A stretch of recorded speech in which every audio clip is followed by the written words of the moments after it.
I get in a car accident where I get ejected out the back windshield, swerve to miss a deer, get ejected out the back windshield, and before you know it, I'm getting pumped with fentanyl. And I was in so much pain, but I loved the way it made me feel, man. I became addicted to opiates right there. And the doctor overprescribed the shit out of me. Joseph Schultze grew up in Binghamton, New York, in a home filled with love, but also addiction. With both parents hooked on cocaine, Joseph learned to care for them long before he was ready. After dropping out of high school and battling crippling anxiety, a devastating car accident sent him down a dark path of painkillers, harder drugs, and a string of larceny charges. Facing prison, he took a gamble on New York's brutal shock program, a decision that would change everything. Joe, welcome to Locked In, man. Thanks so much for driving out here from Binghamton, you said, right? Yes, Binghamton, New York. What is that, a couple hours from here? 2 hours and 50-something minutes, so not too far. I had a lot of friends from high school that went to Binghamton.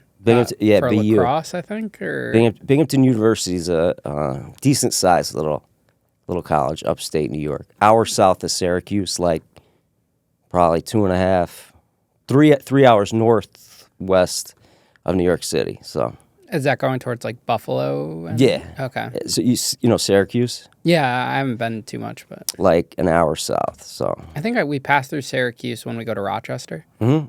My family's from there. Yep. So you probably passed through Binghamton. Didn't even realize. Don't even notice. It's nothing much going on anymore. You know, it used to be a big like industrial city with like IBM started there. Used to have a bunch of factories, and it just all went to shit over time. Went to China. Did you grow up there? Yeah, I grew up in Binghamton. Who did you grow up with? Mom, dad, siblings? Yeah, I grew up. My mom and dad were actually punk rockers. Like they were in a punk rock band before I was born. A little bit before I was born. Their claim to fame was opening up for The Clash on a couple shows. Have you ever heard of The Clash? Mm-mm. Oh, check them out. Punk rock legends, man. Punk rock legends. But you know, they grew up as punk rockers, and you know, when I came along, that kind of stopped all their aspirations and hopes. When I was born in 1984, I kind of stopped them, so they had to, you know, raise me. Upstate New York, my dad worked as a salesman for Montgomery Ward's. Have you ever, you know, Montgomery Ward's, it's like a Sears. They all went out of business years ago. So, yeah, my mom and dad, you know, they spoiled me growing up. But we didn't have a lot of money. Like my dad was, he's like a slick talker. Number one salesman at Montgomery Ward. It's like a department store. Always the number one salesman, slick talker. And, you know, my mom and dad both had a really, really bad cocaine habit as I was growing up. Really bad. And I didn't really notice. As a kid in that situation, you know, something's off a little bit. But until I was older, I had aunts and uncles coming up to me when I was like 12, 13 saying, "Joey, I felt so bad for you as a kid," you know? But as a kid, I had an awesome life. You know, my dad and mom were like best friends to me. But I'll give you a little story. This will sum up my childhood. So I wanted Mortal Kombat. The day Mortal Kombat came out, 1994. I'll never forget. And my dad and mom probably had been up for, you know, however long doing coke. And I remember my dad, we didn't have the money, so my dad went in the Toys R Us dumpster, found some toy, returned it, and he got me Mortal Kombat. So that just kind of sums up my childhood. But you know, I have a little sister who's 8 years younger than me, so we didn't hang out too much because, you know, 8 years, you know, is a little bigger age gap. But when my dad, when I was in Little League, my dad was the head coach, and he got arrested in a federal indictment as my Little League coach. At the time, I believe it was the biggest drug bust in our county's history. It was called Operation Golden Road. And my dad gets arrested. His face wasn't on the paper. I don't remember his face being on the paper, but they listed it was like 100 and something person indictment. And my dad was one of those. And everyone's, as a kid in Little League, you're like, oh man, it's embarrassing.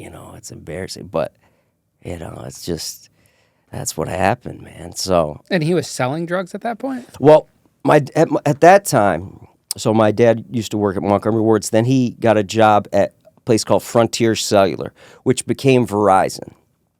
So at that time, late 90s, my dad, was working there. He had his cocaine habit. He was cloning phones. Like back then, you could clone cellular phones. Like I don't know the exact,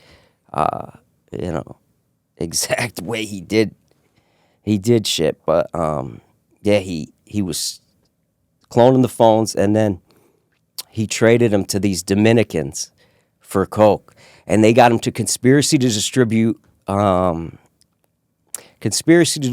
like a kilo or 2 kilos, but he was all wrapped up in this thing. And these Dominican, I remember, because in the Dominican Republic, like baseball's a religion, So I remember. He was my little league. He would bring one of these. I remember he brought one of these dudes to practice. He was like really good at baseball. He used to play minor league baseball. But so like I said, both my parents had substance abuse issues. So did he end up serving prison time for that? He got it was his first time. He got a 6 months house arrest. And I remember when he got sentenced, or leading up to the sentencing, I remember my mom, who's like a little bipolar. She's a little out there. She got like literally every person to write a letter of support, and she had like 60-something letters, and had me write one, my sister write one. She went all around to like neighbors, like people. I remember. Her getting a stack of letters, mailing them to the judge. And I remember at the sentencing, the judge was like, "Oh, you got a lot of support, and you got a good family. Well, you're going to be with them a lot. We're going to give you 6 months house arrest." So that was kind of cool. I hope that played some part in the judge deciding to give a little leniency. But yeah, man. Did your mom have a career after the punk rock phase too, or was it just your dad? My mom is really smart. After that, she went back to school. She was like Dean's List at Binghamton University. She was like really smart, but things didn't pan out for her. I think I think her bipolar started to come out around then. As later. She got a job at a movie theater, managing a movie theater. I remember as a kid going to all the movies and just hanging out for the day, going to work with her and just hanging out for the day. The movies I remember Juice. I remember Class Act with Kid and Play, and that was a cool experience growing up. But their addiction. As I moved into my teenage, late high school years, their addiction got a little out of control. They started dabbling in opiates, painkillers, OxyContin, and this is all around the time when you hear the lawsuit about the Purdue Pharma, how they pushed OxyContin with the primary care doctors to prescribe OxyContin for basically anything. Like my dad had hurt his back. My mom had gotten in a car accident, had whiplash. So both my parents were prescribed really crazy amounts of opiates. And that's something that, I dealt with later on. But yeah, that's... Do you know if your parents had good childhoods? My dad didn't. My dad had mentioned, once or twice growing up that he had a abuse. Same with my mom. She came from a family where she didn't really know her dad. So I think, that's a great question because I think that it's interesting because even though they were addicts, they still try to give you the best childhood they could rather than some of the other addicted parents we hear about from guests on the show where their childhood is not nearly, aligns with what you're describing. Yeah, it's a little, a little crazy to think about that a lot of the themes that my parents deal with, in their life, I ended up replaying. Like it's crazy to think about, but no, that's a good point you make. Did you feel normal? Did you feel like you had a normal childhood while you were living it compared to other kids? Yeah, I was the type that could sit at any table, in the lunchroom, and get along with people just fine. Like I played sports, which I loved baseball and football growing up, and that kind of got me through. I was a huge sports fan, huge L.A. Dodgers and New Orleans Saints fan growing up, like diehard. Like my whole room was covered in that, in Saints photos, Saints posters, Saints memorabilia, Dodger stuff. But going through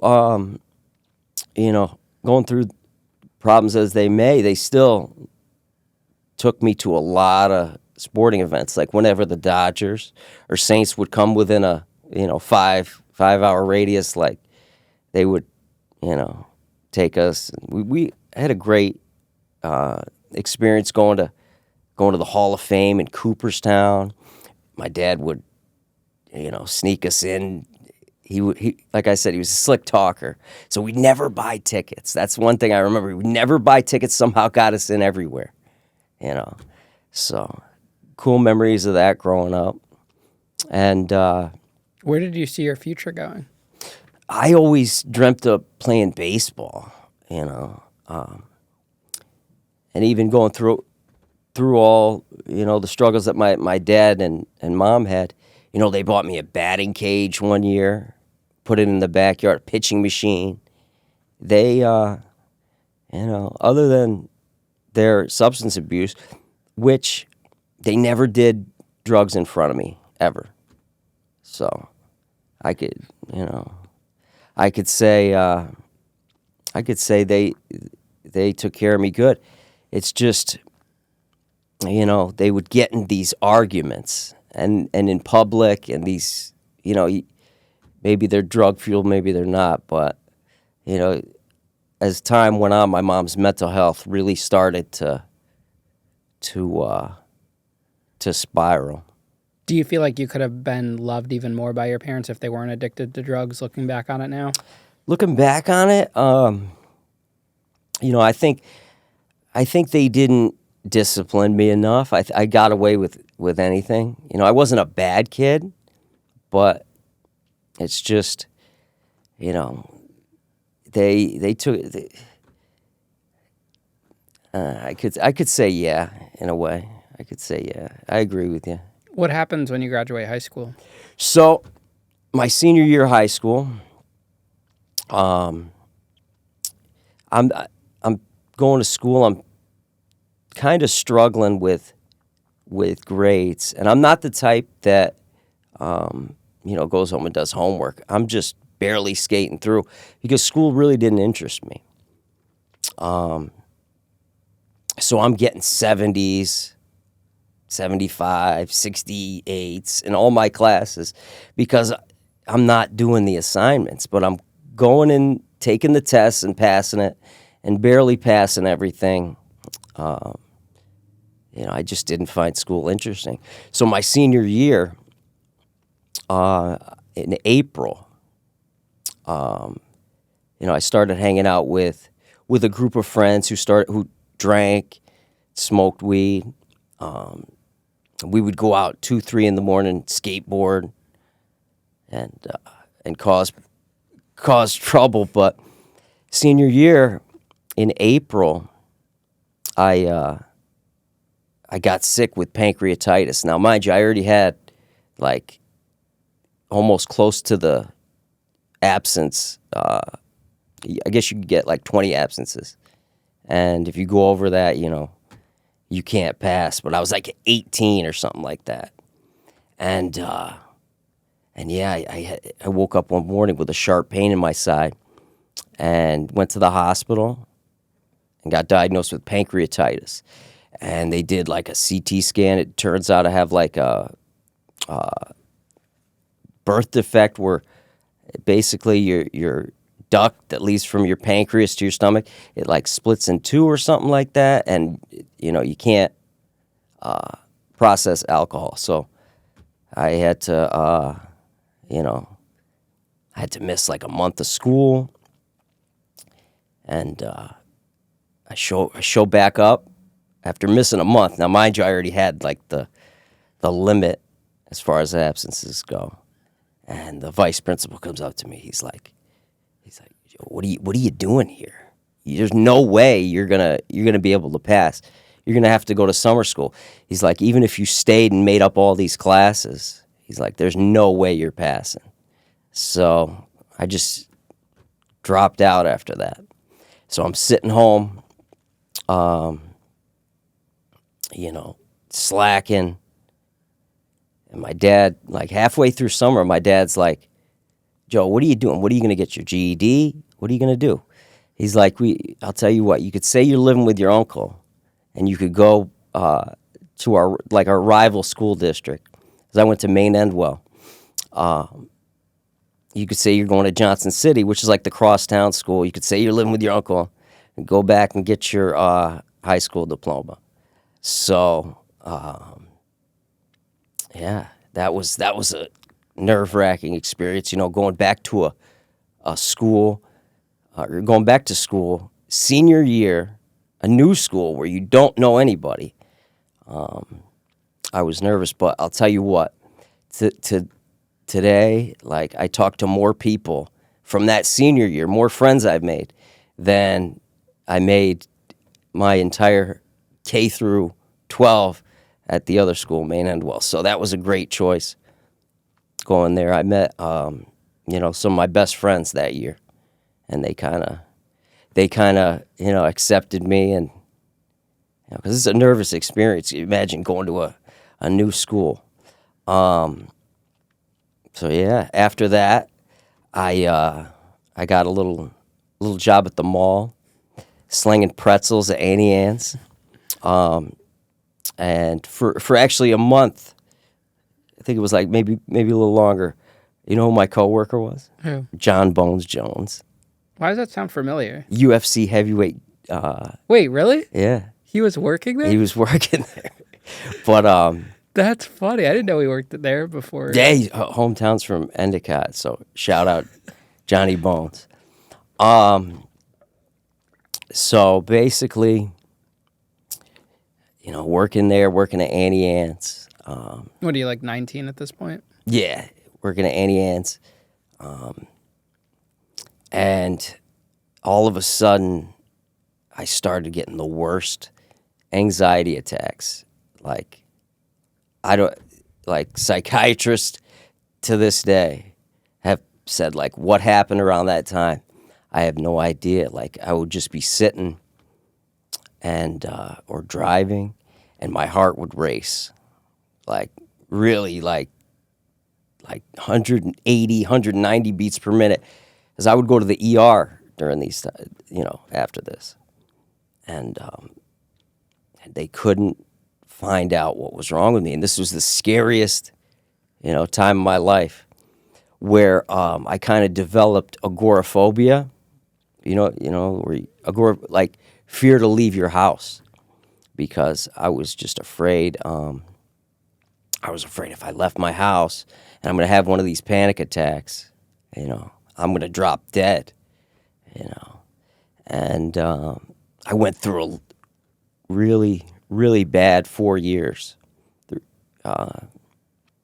that basically I just stayed in the house. And they couldn't find out what was wrong with me. I went to a psychiatrist, and the very first thing she does on the first appointment is prescribe me 2 milligram Xanax bars. All right, 2 milligram Xanax bars, I think 3 or 4 times a day. So I got all these powerful Xanax, and I'm not treating, the actual anxiety. I'm just withering away. Like, literally, I must have been like 140 pounds, skin and bones, pale, and I couldn't find out. For the longest time, I thought, man, my heart's beating out of control. There's got to be something wrong with my heart. There's got to be something that they're missing. And I'm going to heart doctors. They're hooking me up. I'm not. There's nothing wrong with you, man. This is all in your head, and that's the hardest. That's the hardest thing. Hardest thing to do is convince yourself that, you've got to just chill, and you've got to. It took years, literally. So, prime years of my life where I'm just not doing anything, sitting home, watching TV, playing video games. It's that messed up. So, that was tough. After that, I met my daughter's mother. Surprisingly, it took that. Like, I met her, and it took that for me to get over all the anxiety. Where'd you meet her, online, or did you finally leave the No, house? my parents were selling their house, and my grandmother has a farm, which, I would stay with my grandmother weekends here and there. And the farm is located like by the airport, so it's a beautiful farm. My parents at the time lived in the actual city of Binghamton. And they were behind on taxes. We were going to sell the house and move out to closer to my grandmother. She was getting older at the time, so responded to a Craigslist ad, and yeah, met my daughter's mother from there. But that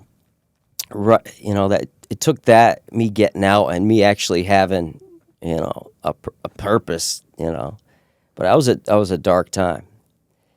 After I started recovering from my anxiety, my dad had a overdose at the time. He was prescribed Percocet, Xanax, and methadone from his primary care doctor, if you can believe it. So I said earlier, huge New Orleans Saints fan. This was like 2009. I had a Saints YouTube channel, and I would like review the games, do preview videos. I called up a couple of the low round draft picks. I did phone interviews. It later got taken down because of copyright strikes, but yeah, the Saints, the year they won the Super Bowl, 2009. The Saints play, I think it was week 13 in Washington, D.C. So, we would always go to the Saints games when they came close. I took a couple of my friends, and we had an extra ticket, so I told my dad, Dad, because like I said, me and my dad are like best friends. I said, Dad, come along, I got an extra ticket. The day before, he just gets his scripts of all 3. And he's nodding the entire ride down, nodding. And, you nudge someone, and nod right back out. So we get to the stadium, and as we're walking in, we got to walk a little ways to get in. There's tailgates going on, whatever. We lose my dad going into the stadium, lost him. And I'm like, man, I hope nothing happens to him, because he was kind of messed up. So we're asking security, like, where would someone go if, like, they got stuck? Where's the security, pavilion? Where's the security desk or whatever? And tell them I'm looking for my dad. I said he's got a medical issue. I didn't want to tell him, he's fucked up, but I tell him he's got a medical issue, and they're like, well, you better find him because there's 9 hospitals within the metro area there. So I'm like, fuck, man. So the game starts, and at the time, I don't think the Cowboys Stadium opened till the next year, but at the time it was the biggest stadium in the NFL. We're looking for him the whole time. My 2 friends went to the seats, but I'm trying to find him, the whole game. I'm worried about him. I find him passed out at the security desk in the 4th quarter with like 5 minutes left. You find him, he can't even walk. He's so fucked up. Can't even walk. We help him down. The Saints ended up winning in overtime. They won the Super Bowl that year. But, we help him in the car, drive back 5-6 hours, help him in bed. Sometime that night, he must have got back into his stash and took more pills. Something told my mom to check on him at 5 a.m. He was blue. He'd aspirated in his sleep. And aspirate where you choke on your vomit. Got rushed to the hospital. He's got brain damage. So he was never the same after that. And it kind of fucked me up. That's my best friend, my dad, It fucked him up. So he's just whacked out after that. Whacked out. Like the part of his brain that was damaged is like short-term memory. And so from that point on, he just never really smiled anymore. Like, it really messed him up. So, we could be here in this room. He'll be in the other room, and he'll know we're in here, but he'll just take off down the street, asking random people along the way, where's Joe? Where's Joe? He would wander. I'll never forget one time we're at a birthday party, and you got to keep a good eye because he'll just take off and bug out basically. We were at a birthday party, and where'd he go? Can't find. He calls me.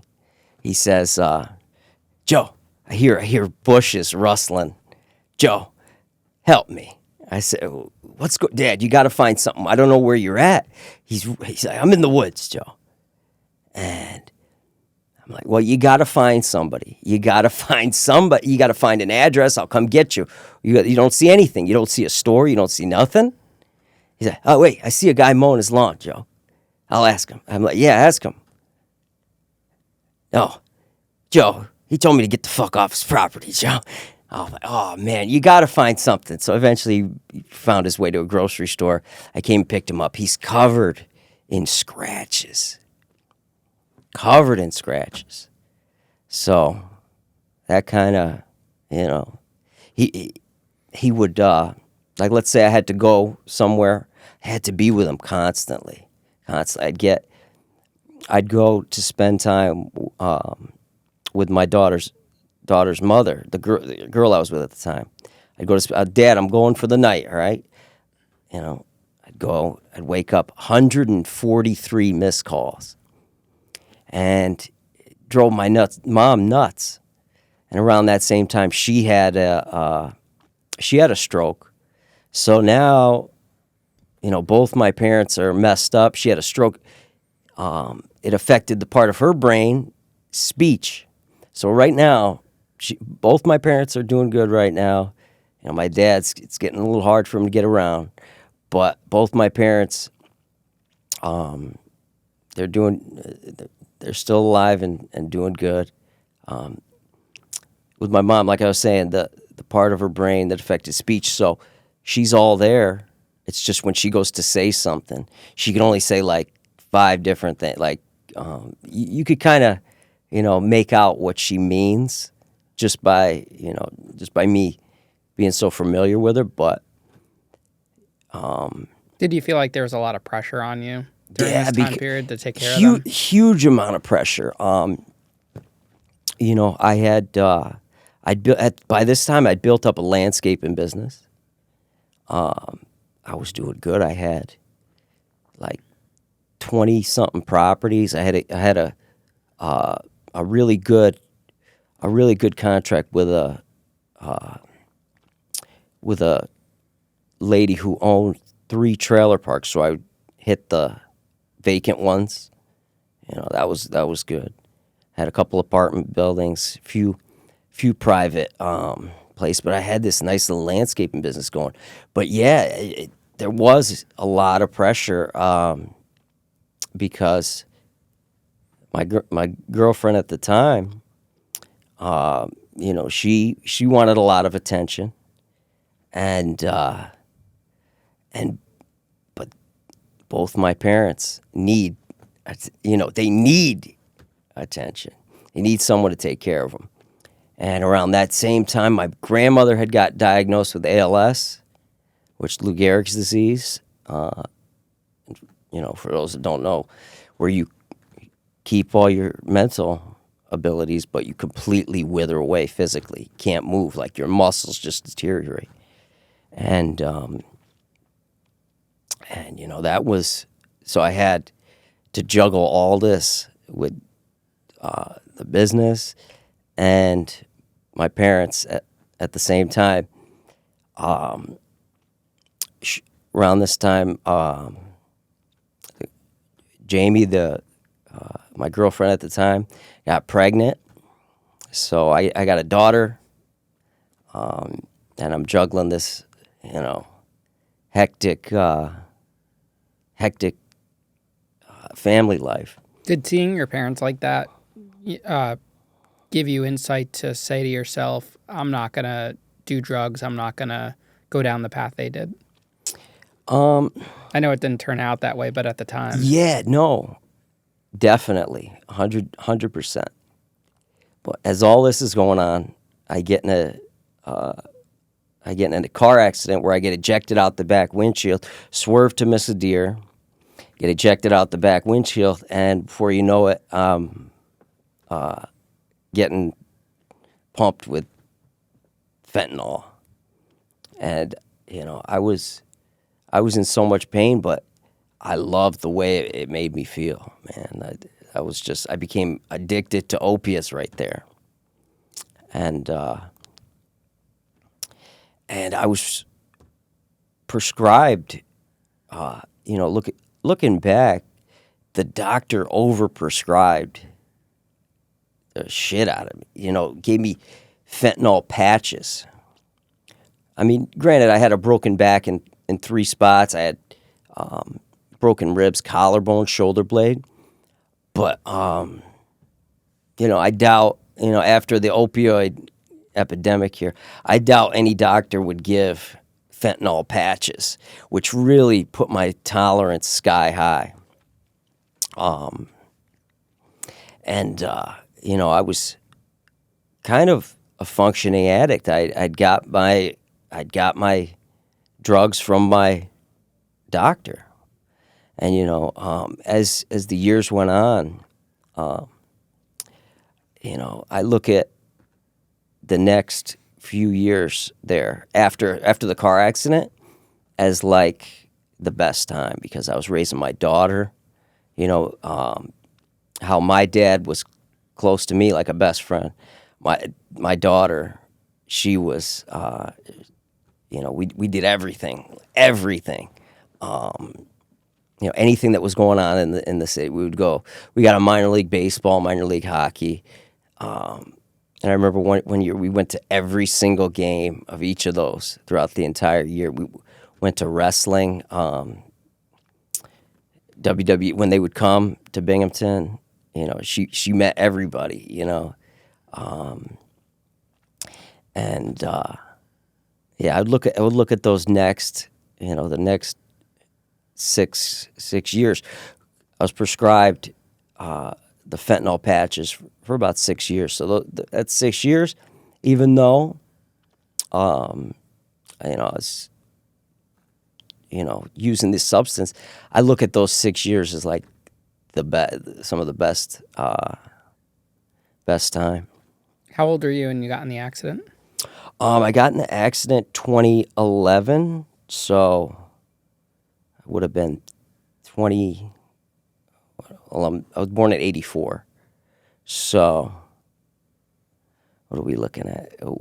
14 years ago, so that made 27-ish, 28, 26. Yeah, my math's not. about somewhere around there. Yeah, so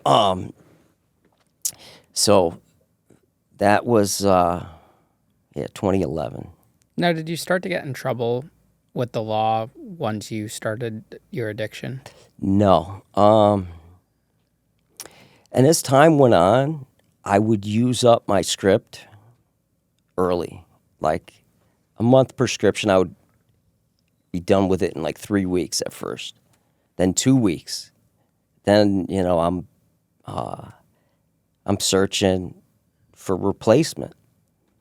And I'm, getting introduced to the drug scene slowly, because I have my few little people that I would get my fentanyl patches from, because that was my go-to, obviously, because I'm prescribed them. But I wouldn't use them as prescribed. I would never wear them. I would just chop them into little slivers and just put one in my mouth, and I was lit.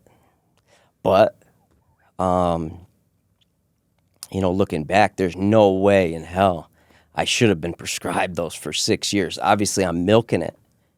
Oh, I'm still in pain. But looking back, knowing that I could have stopped if I would have go to a rehab or something, but I never looked at it as a bad thing. I never looked at it like this is messing with my life. The whole time, I'm building this huge tolerance. Did you start to see or start to understand how your parents felt all those years now? Yeah.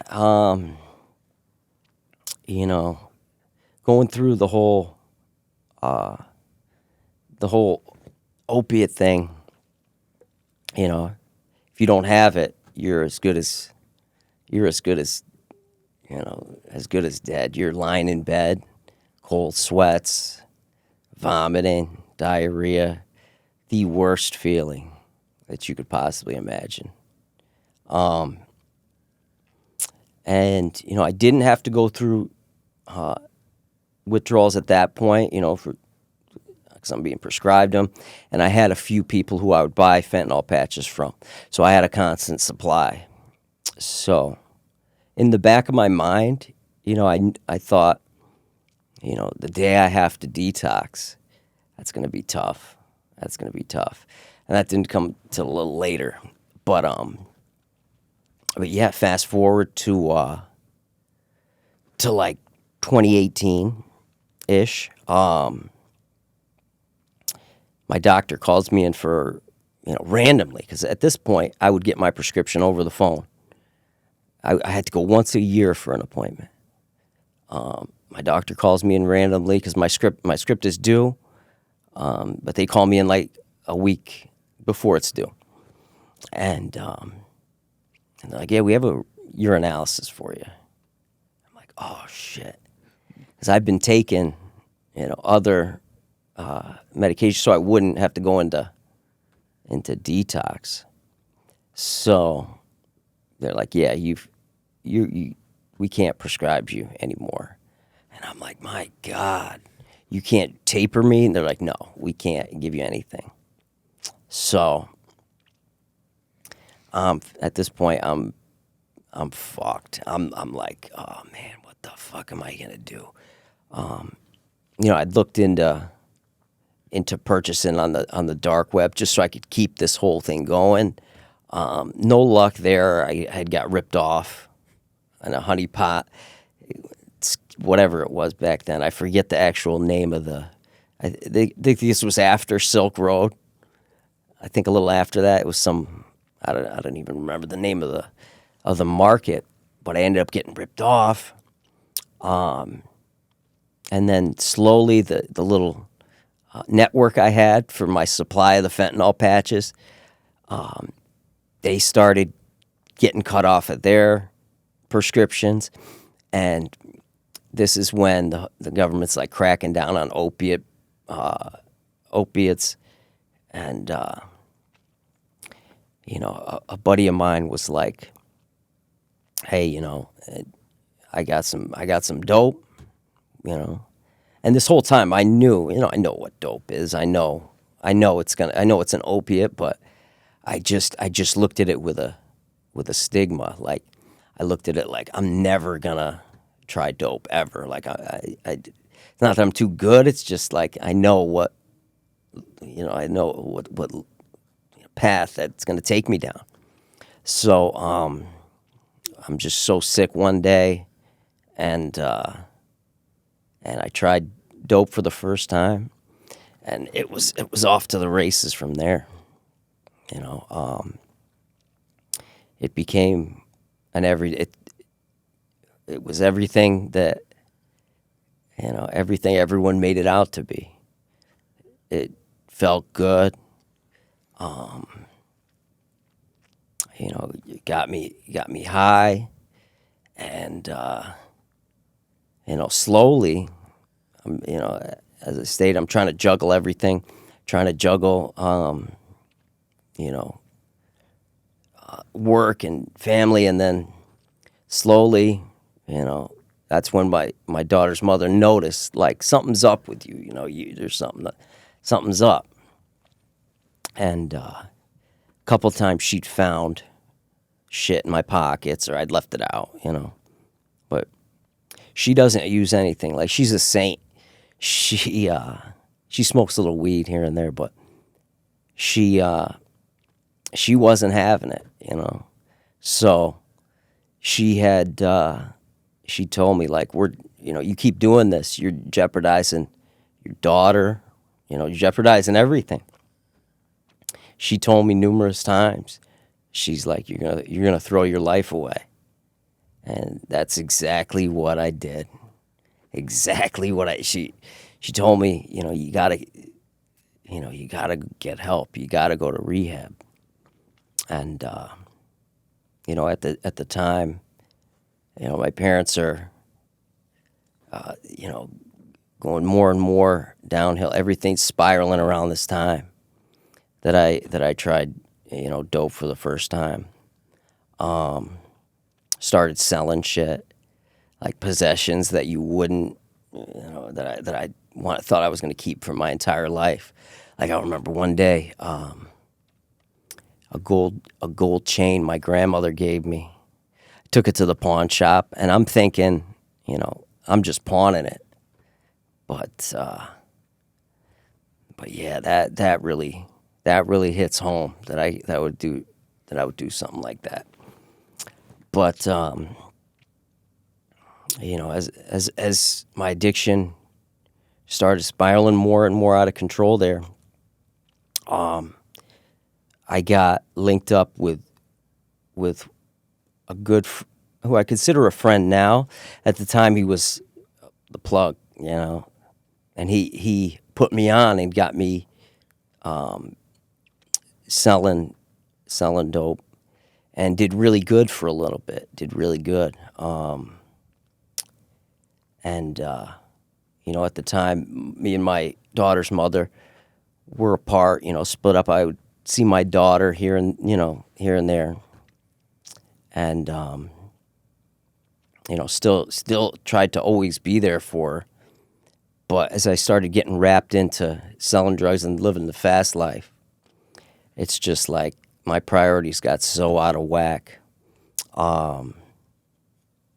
And I remember, you know, when I was doing really good, I remember having, you know, a shoebox under my bed with a bunch of money in there. There must have been 10,000 in there. And I met this chick who was living at a hotel. She was, you know, she sold pussy on the side, but she was sexy, you know what I mean? And I like, delusionally, she was an addict too. I like fell for this girl, right? And my buddy who was the plug is like, Joe, he's like, pussy's always gonna be there for you, man. He's like, you got to get money while you can, man. We're doing good. We got this good thing going.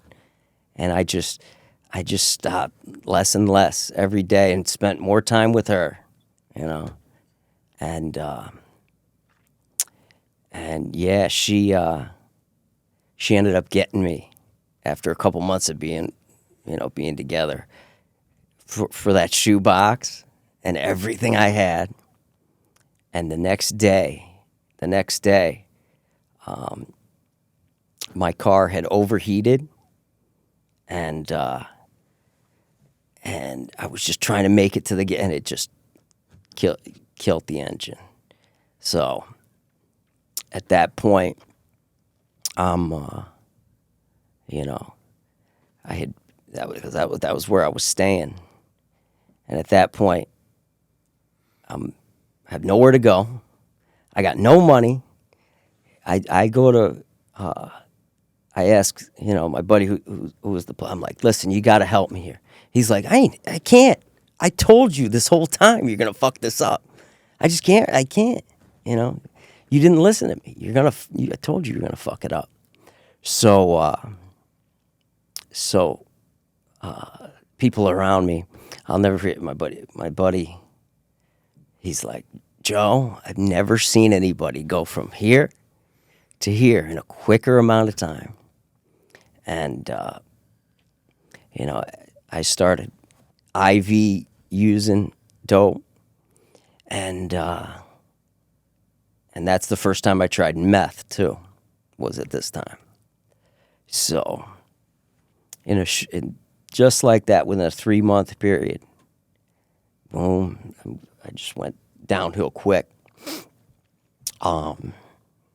And that went on, you know, hopping from trap house to trap house for a little bit. That went on for like 6 months. And as I'm, you know, couch surfing from trap house to trap house, I'm seeing people come in, and they got tons of shit. You know, they got bags full of shit, and they're obviously trading it off. They're boosters, you know. I'm seeing.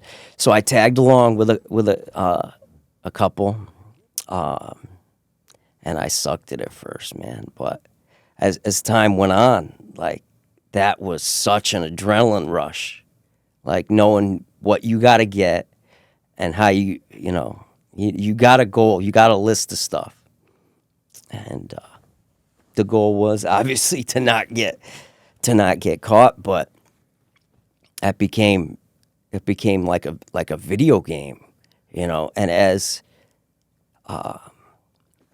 you know, as I was spiraling more and more out of control with drugs, I became more and more delusional, because I'm not sleeping, I'm not eating. You know, that was the sole focus of my life.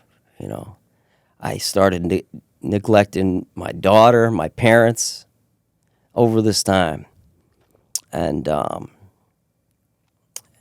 like I always say, for the first 7 years of my daughter's life, best dad you could be. You know, over those next few, not so much. So tell the audience what boosting is and kind of walk us through that. What you guys were doing. So boosting, basically shoplifting. So I had people who 9 times out of 10 would also have the drugs. And they would obviously need stuff, from the store, and they're going to give you half price for whatever you get.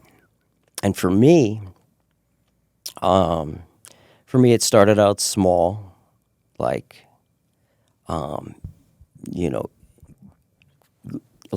small electronics, stuff like that. But as time went on, I'm meeting more and more people who, offenses type, who want to buy shit half price. I'm meeting more and more people as I'm going along here. And, I would Walmart, Home Depot, Lowe's, Target, every grocery store, CVS. There's two ways you can go about it. I would like to simplify it and just get whatever, who's got the drugs, okay, what do you need?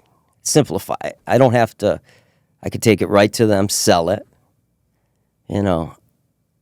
I don't have to go through someone who, let's say this person wants tools, for example. They're going to pay me cash, but I take that's just an extra step. My goal is to get high as quick as possible. And, without a vehicle, it became hard. In Binghamton, I'm hitting the same stores over and over. And, the clerks are recognizing me. And that became, as time went on, that became half the battle, is getting in a store, undetected without being recognized. What was your favorite store to go to? What was the easiest to shoplift from? Oh my goodness, my favorite? Probably Walmart. I mean, the stores in Binghamton, Burlington, TJ Maxx, Walmart, Target, Tractor Supply. I love Tractor Supply. Everyone, all the tweakers like Tractor Supply, but anyway, yeah, all those stores. I'd find someone with a vehicle could go out of town. That was always easier because you're not recognized. You hit a place for the first time, come back. As I started boosting, I developed a couple relationships where, okay, I want tools, So as time went on, I'm going in Home Depot. At first it's like stealth, you just get one thing, like a tool set, $300 drill, DeWalt drill, something like that. But you go to an aisle where you can, cut in real quick, take out the little sensor, put it in a bag, and you're out. But as time went on, that got more and more, more and more gung ho with the boosting. What was the weirdest thing on a boosting list that you had to get? A door. Like a door from Home Depot? A door, yeah. How do you even steal that? Oh, just put it on the cart and walk out with it. Yeah, a door. And I had, I had developed a little system as time went on. Ubers were my best getaway. Ubers, because exactly, they're right out front at a certain time, and that became kind of my trademark, Ubers. And when I only had cash and didn't have access to Uber, I had the cabs too. I remember for the door I had to take a cab. So you put the whole door in a cab? Yeah. But oh man, as time went on, I crazy situations with boosting, being chased. I noticed though, like 9 times out of 10, the employees there, they're just chilling. They're just there. They don't give a shit. That's what really like. They don't. They can see you, and they know you're boosting, but there's always that one that wants to be Superman, and think he's going to chase you out. I've been chased a few times, and to rewind a little bit, I started dating this chick at this time. This is another girl. Yeah, another girl. Yeah, another girl. And it's over with the baby mama. Yeah, over with the baby mom, over with the prostitute, I started dating this other chick who basically was like my codependent, you know what I mean? I tried to, we had the same taste in music, she liked wrestling. She was a lot younger than me too, real immature. And she was like the ultimate hot boy shit. Like I remember one time, I think what I was planning on getting was as many hats as I could get for the Habibi Mart. The Oxbot, he's like, Joey, I want the Nike, I want Adidas.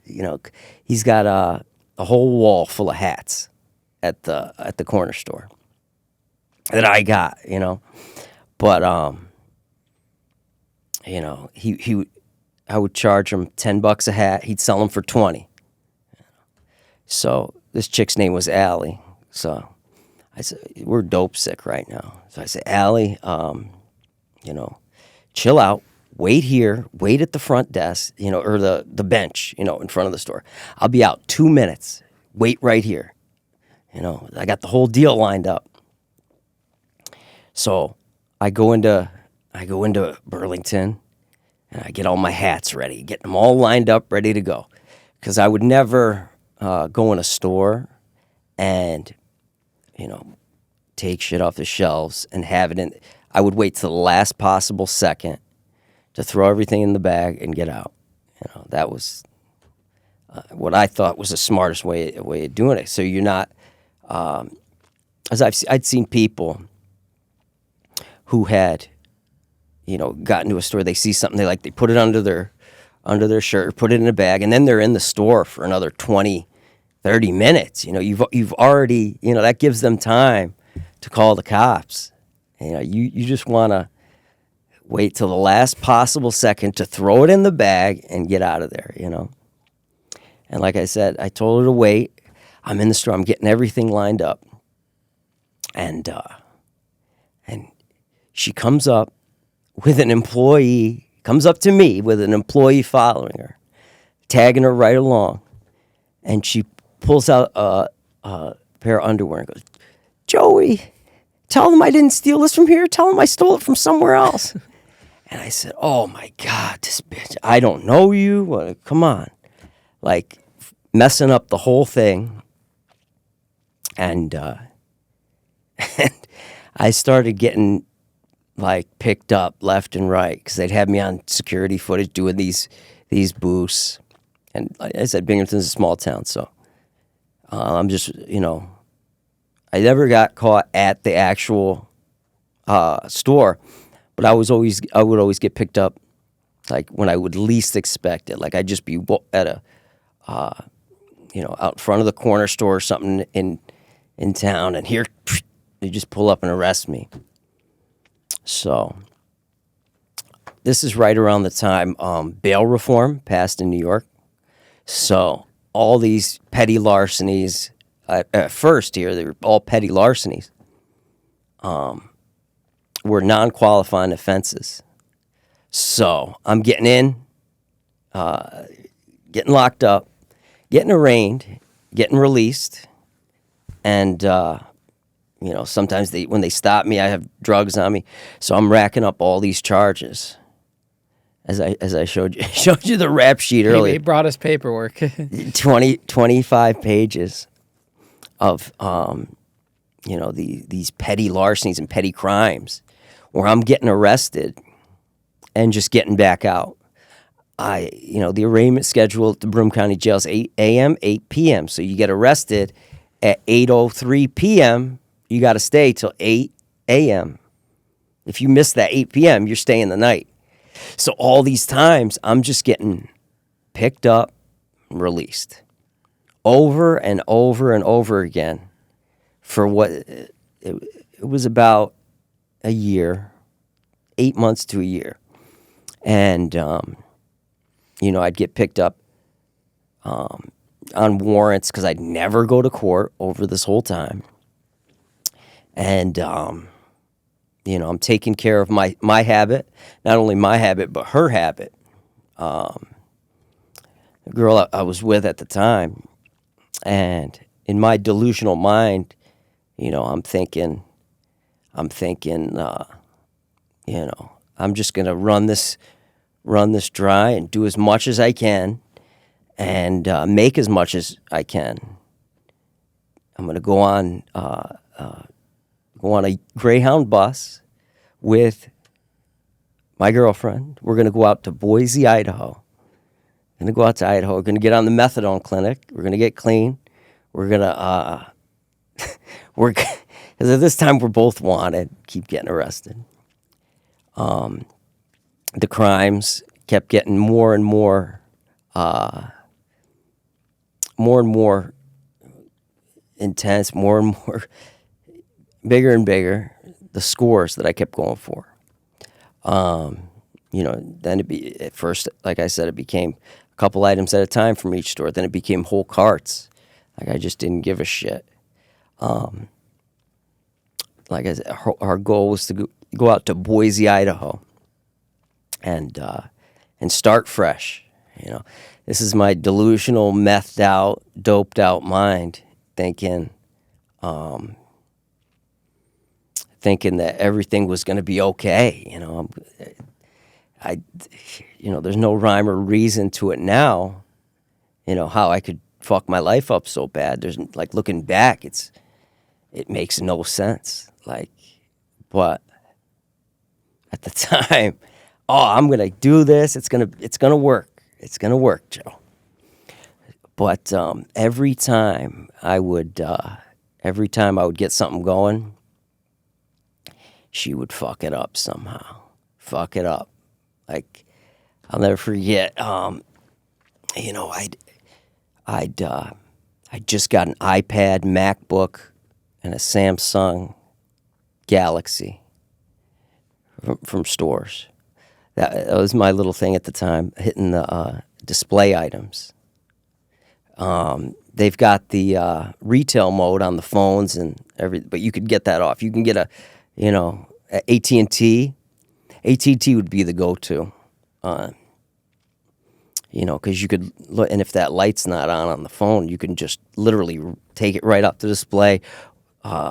There's passwords you could put in to get iPhone. So phones became a thing, and I remember I hit. We were out of town, and I hit a bunch of stores. I had a nice haul ready to sell.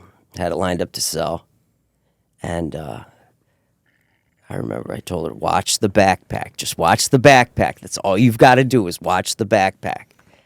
And backpack ended up getting stolen. I'm going out hitting licks. At the time, it's for not a lot, a few $100 here and there. And getting us a little motel room, the nicest place you can get with no ID, in Binghamton. And she's just breaking windows, getting us kicked out of these places. And, I stuck with her, which was, crazy on my part. But as time went on, everyone in the whole town knew that, knew these two are basically on the run. We were one step ahead of the warrant squad for a while there. Just, for what, I don't know. I mean, to keep that addiction fueling, to keep everything going. Like I just, was so delusional. I thought everything would have a happy ending, but yeah, it was our 1 year anniversary, and we were staying at a buddy of mine's, and he let us borrow the car because it's our anniversary. So she says, she said, Joey, I want to drive. I said, you're not driving. She had proved to me before, like she had said she could drive earlier, and I remember she trying to start the truck and doesn't know how to do anything. Like, what I mean? I'm like, you're not driving. So she throws a fit and, screaming in public, blah, blah, blah. I say, I don't want to leave her, but she's like, if you take me to Denny's, I'll come in the car. I'm like, all right. So both of us are on the run, warrants, and we pull up to Denny's, and at the time I had just hit a lick and got everything in drugs. Like I had only meth and dope on me. I had no cash, but she wants to go to Denny's. So I'll never forget, a buddy of mine gave me an ID, just to get hotel rooms and whatever. It's an ID found, I guess. It's this kid named Kevin Roach. He looks nothing like me. Okay, and she's got this girl named Tammy Rodriguez, and we've got IDs. We're ready for this Boise, Idaho thing. We're ready. And, literally, I'm looking at bus tickets.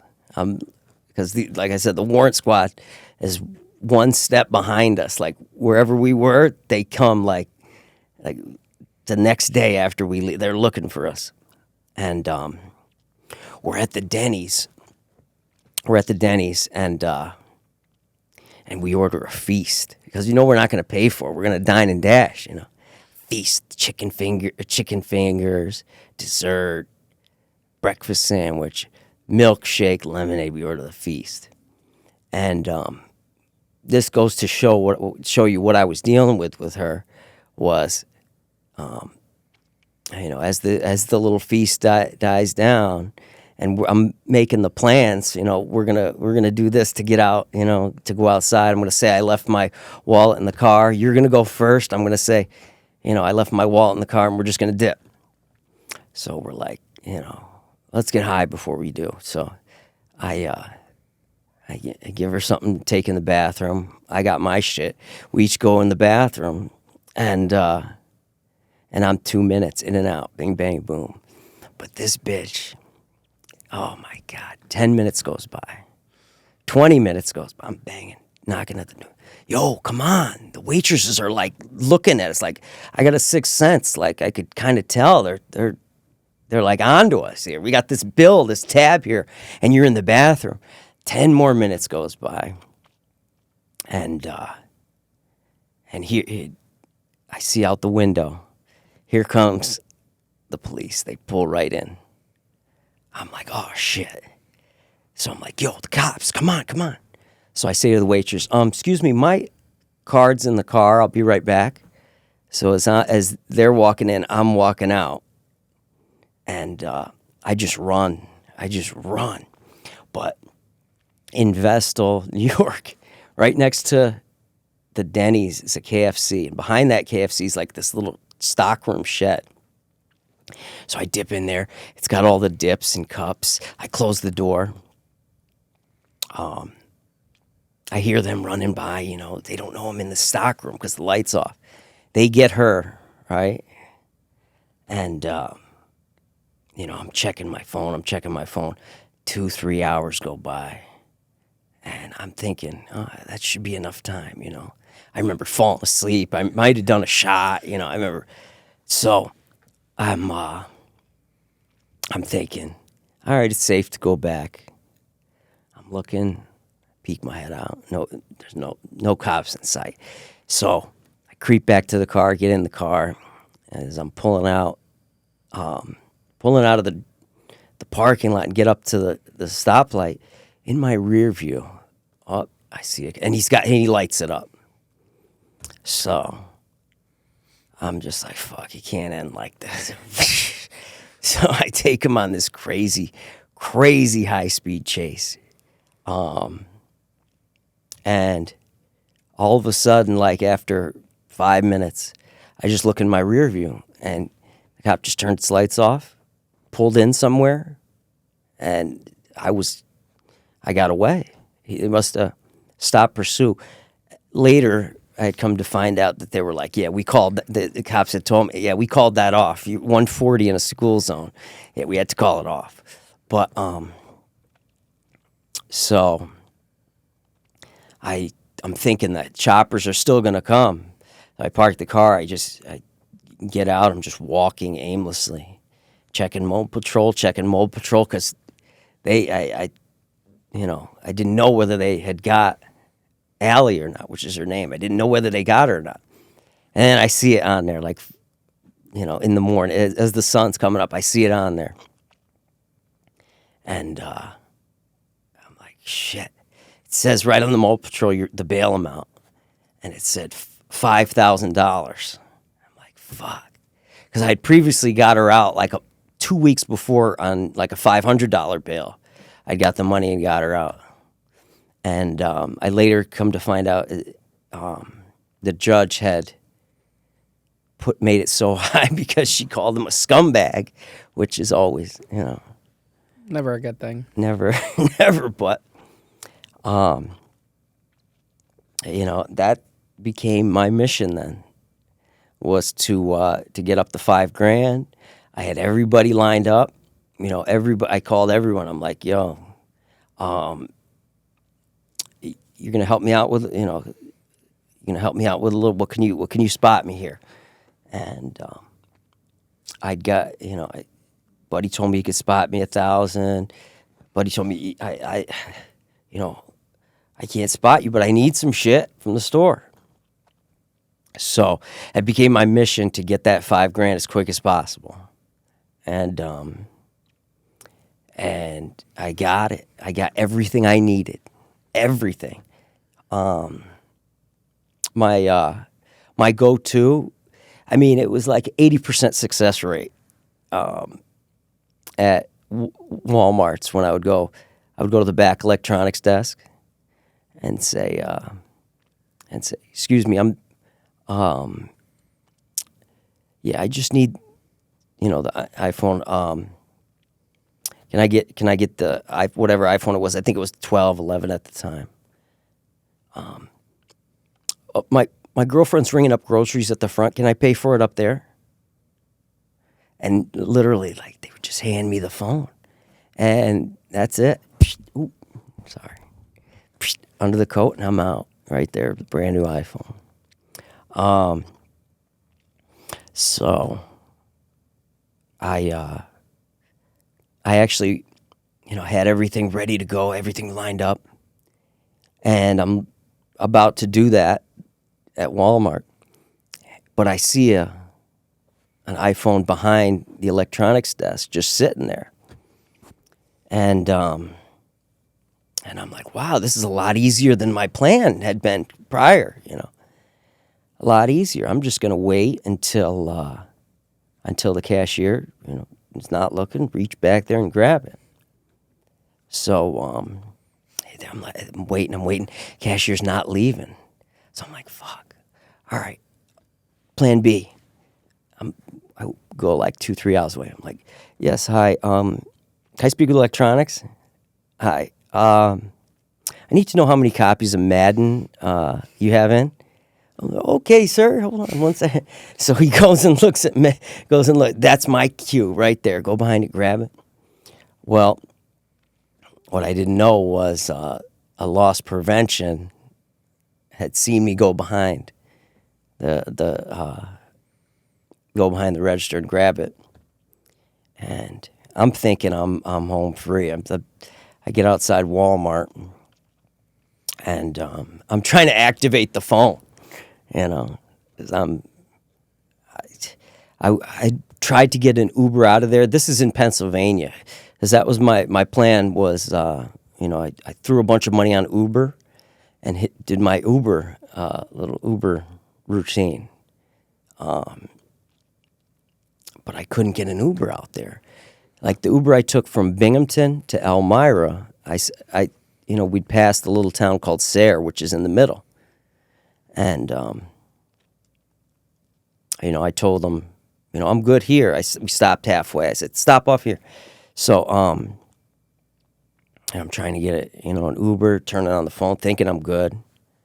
And all of a sudden I see, the loss prevention lady on the phone standing outside. And she's staring at me. She's still staring at me. And I know in my heart, I know I just got caught. I know I'm going to get caught. So I take off, walking, trying to be as cool, calm as possible. And I hear siren in the back. And I just start briskly walking, I get behind a car repair place. And I hear the siren cut off.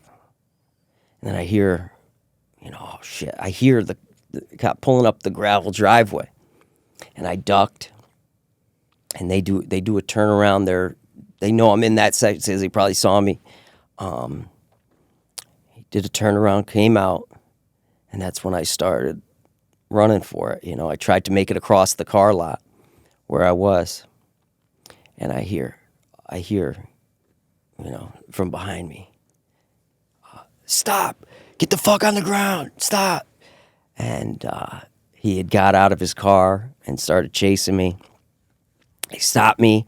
And even though I stopped and gave up, they still had their guns drawn. And they beat the shit out of me, those cops. They beat the fuck out of me. Like, the elbows and the kidneys, they slammed me to the ground. I was scraped up. I'm sure if you see the mug shot, you'll see my hairs all over the place. And, I'm pissed. So they're saying, what's your name? And I'm not going to say anything. I'm like, I'm not saying nothing. I'm not saying one word. As in my heart, I'm like, fuck, this is it, huh? But I'm like, they pat me down. They find, they get the iPhone. I think I got a JBL Bluetooth speaker I got from there too, whatever. But pull out my wallet, and they pull out this Kevin Roach ID. Remember how I had said about the Kevin Roach? And they start calling me Kevin. And I shit you not, Ian, he doesn't look anything like me. So they start calling me Kevin Roach. And I get booked into jail as Kevin Roach, but they have the old school fingerprints. This is in a small town in Pennsylvania. I remember they're red, like red ink. So I'm doing the fingerprints. They're asking me my social. I give a completely bullshit social, a combination of mine and my dad's, social. And I remembered the date of birth. I remembered the address on there. But what I didn't remember when they're doing the intake, they got the ID and sitting right here. And mind you, I'm sitting across from a police officer. And they go, eye color? And I go, brown. But then I look at the ID and it says blue. So I go, oh, brownish blue. And it didn't register to them that I'm not Kevin Roach. This is like 45 minutes away from Binghamton, because if it had been in Binghamton, they would have known. Every police agency in Broome County by that point had known. So we go to arraignment. I'm charged with retail theft, possession of hypodermic, and resisting arrest, which was total bullshit. I didn't resist anything. I did kind of run, but I guess, once they told me to stop, I'd stop. So I go to arraignment, And I know I have these warrants out of New York, so I'm thinking, in the back of my mind, I might get out of this. I might. So the arraignment comes, and the judge tells me my charges. And like I said, in the back of my mind, I'm hoping to God I could pull this off somehow. I might be able to. And he says, well, you are hereby remanded to the Bradford County Correctional Facility in lieu of $75,000 bail. And on your warrant that you have for, it was like failure to abide by a restraining order or something. On that warrant, your bail is $15,000 for a total of $90,000. So, of all places in the entire state, for this ID, this dude on this ID, Kevin Roach, to have a warrant, it's the warrant in the city where I'm at, of all places. As later on when I was in there, I thought, thank God it's not for child molestation or some crazy shit. Or murder or anything. Yeah, like a serious charge. So that's it. Like at that point, my friends on that side ain't gonna come up with 90,000 or whatever. Like I'm in it for the long haul now. I'm gonna go through withdrawals here. I'm gonna detox, I was terrified. But we go from the police station where they did the arraignment over the video. We go to the county jail, and I'm booked in. They're calling me Roach. Everything's Roach.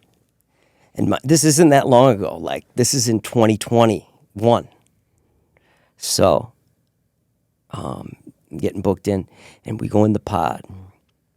And the very first person I saw was someone I knew from Binghamton. He goes, Joey. I go, it's Kevin. It's Kevin. So, okay, I'm in there. And, that was the worst few days that I had, I was going through the worst withdrawals. Wondering the whole time what had happened with Allie. I didn't have, any insight as to what was going on. I'm detoxing.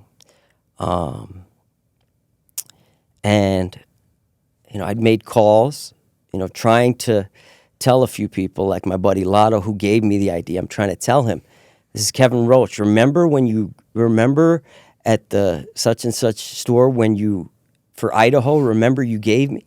And like, I'm trying to talk, because I know the calls are recorded, so I'm trying to tell these people that, that's the hardest thing in the world, to try and tell someone through a recorded phone call that, you're in there. Luckily they recognized my voice and they knew, I'm pretty sure they figured it out. So after a little bit, I found out, how the Pennsylvania bail system worked, because you don't have to put up the whole 90 or whatever. They have bail bondsmen. And I remember on day 5 of withdrawing in Bradford County, day 5, I have a knock at the door. Roach, someone's here for you. Bail bondsman. I'm like, what? What? Could I be getting out? Like, I rushed, I'm like, at that point I'd been in bed, puking, shitting, couldn't sleep. I remember hallucinating, seeing bugs on the ceiling. And they bring me down to the day room. At one of the little stools is the bail bondsman. And he goes, I forget the exact name. He said, we got people calling about you, huh? Some girl called me hysterically trying to get you out. And I'm like, yeah, what was her name? He's like, Shannon or something. And he's like, So if I get you out, you're going to get me this money. You're going to get me this money. And I'm just saying, going along with it, because I'm thinking in the back of my mind, first chance I get, I'm in under Kevin Roach. Very first chance I get, I'm dipping, So he's like, well, where are the bitches at in Binghamton? And I said, what? I can get you bitches, bro. I can get you. And turns out this guy he was a former judge of Bradford County. But I guess he got disbarred, or whatever they call it, when a judge has to, because he had a drug court. And he was telling the girls on drug court, if they want to pass drug court, he's got to, they got to take care of him. They got to do him some favors. Shit you not. So he's like, well, where'd you go to high school, Kevin? But, I told him where I went to high school, Johnson City. So I'm like, he's asking me these questions, asking me where I'm going to be, what address I'm going to and all that. So he's like, all right, I just got to finish up the paperwork. I'll be back in a few to let you out. Now, mind you, I'm not knowing what the hell, how this whole situation, wound up or came about, but I'm rolling with it. I'm thinking I'm getting out. So, I go back to my cell. This is my first time up out of bed in 5 days. And, I'm like, wow, could I be getting out of this? Oh, I'm thinking about when I get out, I'm going to go right back. I'm going to get working. I get dope the quickest. Where am I going to get it? And, he comes back like 15 minutes later. He's got somebody on FaceTime. I'll never forget. I see it. He's talking to me through the door. He goes, where'd you say you went to high school again? I said, Johnson City. He goes, there's no, I looked through every yearbook between 2000 and 2006. He goes, there's no Kevin Roach there. He goes, did you go by a different name, son? You went by Joseph, didn't you? And I'm like, oh, shit, I'm busted. So at that time, the sergeants that came on the block, and there was like two sergeants and like 3 extra COs in the block at the time. And he goes, you tried to get me, huh? And as he's walking away, he goes, we got an imposter. and I'm fucked. Oh my God, my heart sank. And they nothing happened, nothing that night. The next morning, I get a court. It's the Pennsylvania State Police. They're here to take me to get rearraigned and charged with false ID to police officer, identity theft, which was a felony in Pennsylvania. So I get rearraigned, and they had transferred like all the charges from that over to Joseph Schultze, and the judge got me. What was the outcome? How much time did he end up giving you? So as time went by, I came to find out that whole county, the district attorney, the judge, this like embarrassed them. They were pissed off by this. So I ended up doing about 5 months. This is my first time locked up for an extended period of time, because I thought I would just get locked up and get right out. So I ended up doing about 5 months. They pled to a misdemeanor, time served, fine. However, during this whole time, I figure, I called people and found out that Allie had been locked up as well. She had been locked up at the same time as me. And, you know, my plan was, you know, because you can't communicate through, you know, correctional facility. So I'm only receiving word of mouth, like from what people hear. You know, there's no direct communication. My whole plan the whole time was, if I get out first, you know, I'm done with dope. I had a like a revelation, man. I went through withdrawals for the first time. I'm like, I'm done with dope. I'm done. I'm never doing it again. And my whole goal was, you know, I would hope I get out first, because then I could keep her on track, you know, and we could be dope free finally. But she ended up getting out before me, and like by 2 weeks, and I get out, and she already went back into it, and she went back into it hard. Like, she, you know, had developed during the 2 weeks like a heart issue. She was doing meth. Like, we both were meth and dope, speedballing. And she got into that, and you know, when I got out and when I saw how strung out she was after just the 2 weeks of her being out, like, that, I was like, fuck, man, fuck. Well, you know, my whole plans went to shit after that of staying clean, because now back to it. But I never did dope again. I was just doing meth, but that turned me into like, just doing meth. After I had gotten out, that turned me into a demon, as far as, like, I just became more and more bold. I started, you know, doing the thousands and thousands of dollars. This is where all the grand larcenies come into play. First it was petty, now it's grand larcenies, filling carts with $600 chainsaws and walking out the garden exit, you know, at Lowe's and shit like that. And so it was right back to it after all that. But I thought, you know, okay, you know, I can get by just doing meth. You know, meth's not that bad. Oh boy, was I wrong, because meth became like, it's not, I don't think it's the method, it's the not sleeping for so long. Like, I would be up for days.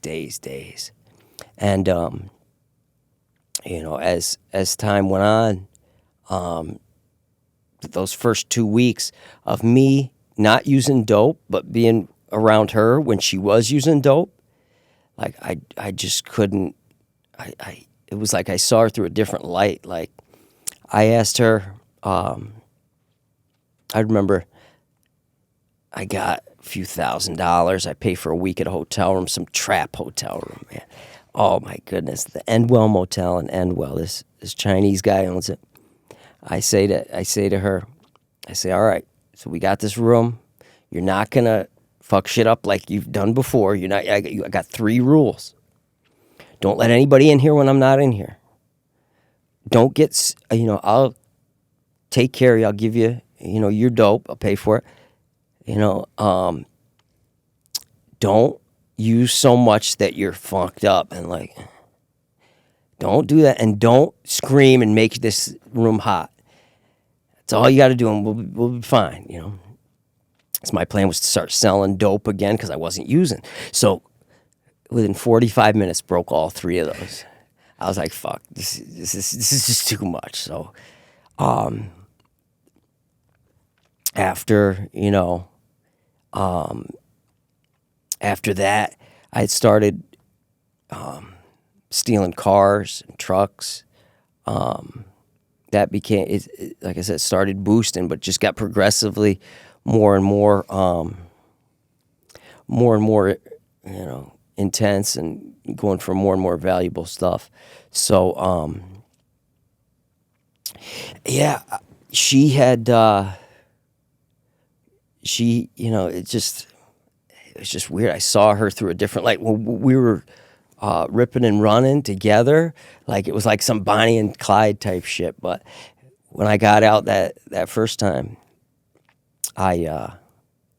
it just wasn't the same as before. That year run that we had, it was like, I look back like it was fun, but being out and seeing what dope did to her, you know what I mean? It just messed me up. That'll bring us to when I had stolen a Honda Civic from a dealership in Binghamton. It was a nice Honda. It was nothing special, but it was like a 2012 Honda Civic, but it had nice rims, and had the title in the glove box. And I had this guy who would run a flea market. He bought anything, half price. And I remember, I had not having a vehicle, and me having a vehicle. It's like day and night as to what it opens up so many options for making money. And, I'd call him. He says he needs air conditioners. So I literally would go in, fill a cart with 3 air conditioners at Ocean State job lot and all these, get these $500 air conditioners, take it to him, make quick bucks.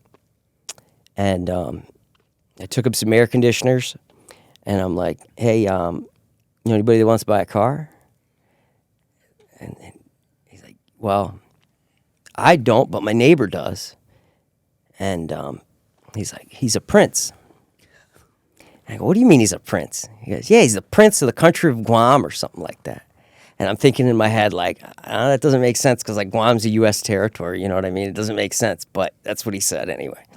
So I'm like, yeah, this is my car. It's just in my aunt's name. So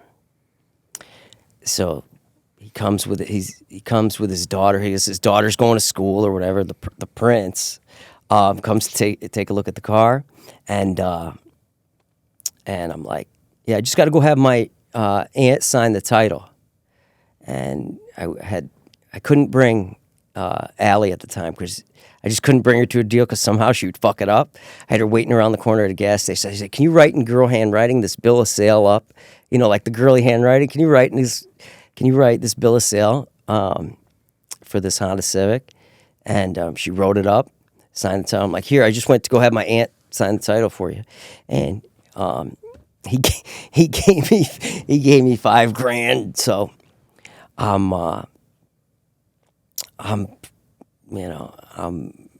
feeling good at that point. But turns out that I guess they waited too long to put it on the road or whatever.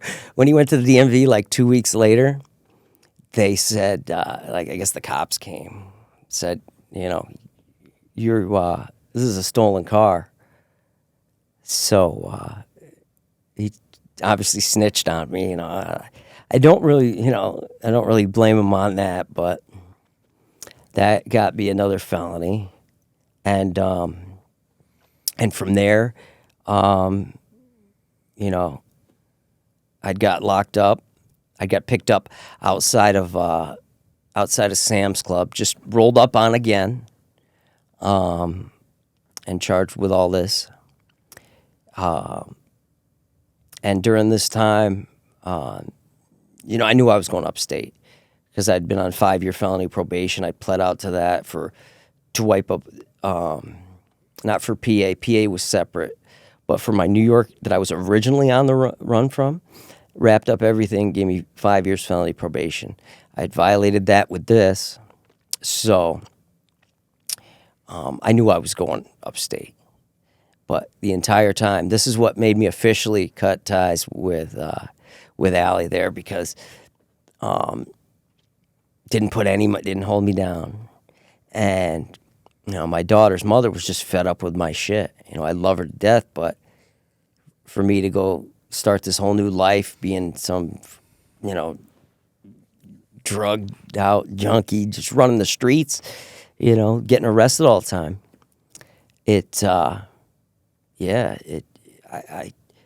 My parents couldn't help me, so I was in there with nothing. And I was trying to get word out. Can she help me? You know what I mean? Do something. Because, when we were together, for us to go out and for me, and she was tagging along, she would help sometimes. But for us to go make $100, 10 minutes, man. like, she can't go do that for me and put 30 of it on my books so I could have a couple soups, bro. She left me high and dry in there. So, yeah, I'm locked up. How much time did they end up giving you? I got sentenced to this first charge. I got sentenced to a 1 to 3 And that's in New York State Prison. in New York. So, I got sentenced to a 1 to 3. However, New York has this program called DTP. It used to be Willard. Have you ever heard of it? So it's for nonviolent drug offenders. And it used to be military bearing, but now it's just this cakewalk. It's like the golden ticket. If you get, if you qualify, which is nonviolent drug offenders, larcenies, fraud, theft,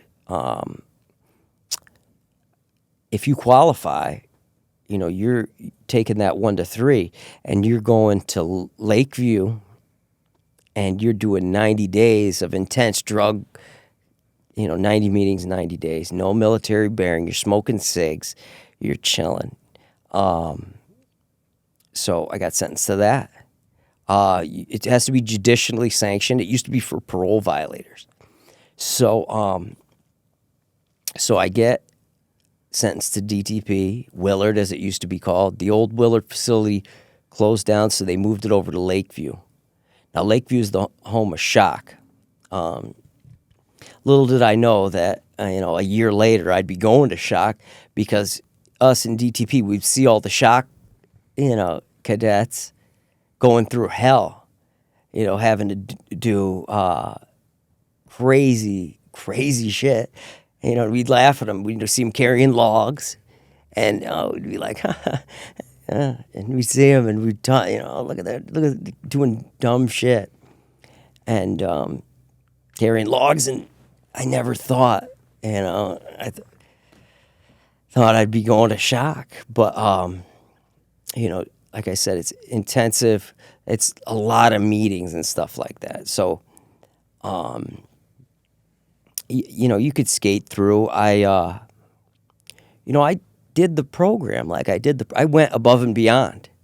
And they have group leader and community rep. Like, they literally named me the community, because I went above and beyond with all the projects. Like I was telling you earlier with the painting and stuff like that.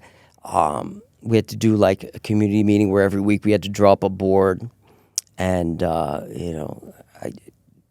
drew good and went above and beyond. Like, mine and my group, we blew away every other group, because you'd have to have your group meetings and whatever. And yeah, I planned to get out and do the right thing this time, but the very first night, I relapsed the very first night within hours of getting out on meth, and it was off to the races again. This time by myself. So I'm going on 3 years now of being a deadbeat dad to my daughter. And I'm thinking I could, I've just got to make enough to. But then, what do you think? When's enough? In my head, I had this imaginary amount that I'm going to make, and I'm going to be good, and I'm going to stop doing crime, and I'm going to live this sober life. And I got out in January, and like I said, I got right back into it. And, I go to a trap house, and I'm sitting at the trap house just like we are. And my buddy, who was his trap house, we're talking, and this girl comes in, and she explains to us, Hi, nice to meet you, blah, blah, blah. She wants some dope, blah, blah, blah. She says to my boy, she says, listen, I got this rental car. You said you needed to use this rental car. Here's the only thing, though. 2 months ago when I was sober, my dad rented it for me, but I relapsed, she says. And she says, my dad might have reported it stolen. That's the only thing. It's a Kia, K5, gorgeous, blacked out Kia, right? And I just got out. I had nothing at the time, And I'm seeing this whole situation go down. And, my buddy gives her some drugs to borrow the car. So we went out of town for a little nice boost and run, whatever. He drops me off. And later that night, he gets pulled over. And, they found some drugs and a switchblade. But the supposed hot Kia that she said, her dad said, you better return that Kia or I'm calling the cops. I'm reporting it stolen. Turns out it wasn't stolen. And he just got arrested. He gets arrested. And the car gets impounded. I said, they didn't say nothing about that Kia being stolen? And he's like, no, they didn't say anything. I'm like, And I'm thinking in my head, I said, where did it get impounded to? And he said the name of the auto place. And it was the auto. That's the name of it. And I know, I don't know the owner, but I know his son real well. I was locked up with him. I do have one interaction with the owner, though. The owner of the building, when I'd worked at Annie Ann's, had dropped his credit card in the mall, and it said Terenzi Auto on it. And I called him. This is when I was, fresh out of high school. I called him. I said, hey, you dropped your credit card. He said, if you ever need anything, give me a holler. Stop down the body shop if you ever need anything. Thank you so much. So fast forward however many years, I said, hey, sir, you remember me? Years ago, I returned your credit card from the mall. He's like, yeah, what's going on? I said, listen, I kind of need a favor. There was a Kia that got impounded there, like a couple days ago. He's like, yeah? He's like, it's a rental car. I kind of need it out, like no questions asked type deal.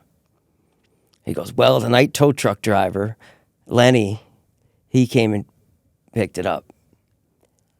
He covered it. So if you pay him $300, you can come pick it up. So I'm like, oh my God, $300 for a Kia, brand new 2022 K5. And it was off to the races from there, man. Like just ripping and running. 3-0 and high-speed chases with that thing just going up and down the East Coast. Just going crazy with this Kia. And eventually the Kia became so hot from all of that, I'd ended up getting another vehicle. And that's what got me locked up this past time. Was a 2022 Silverado I had. And meth does something to you. Like, I could have been selling these if I would have had a chop shop or something. I was just, like, literally just parking them places. I had 4 vehicles parked in different towns throughout in New York and Pennsylvania. And just, like... You're an addict. Yeah. I mean, meth was just... My mind, I thought everything was making sense, but it didn't make sense at all. So yeah, that the vehicle I had a GPS, and I would always get them on like a Friday night to think I have the whole weekend to figure everything out. You know what I mean? And yeah, the cops had tracked the GPS on the truck.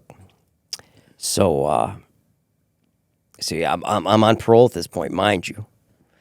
And I'm back in cars within 4 months. And this is when they put you in the shock program? Yes.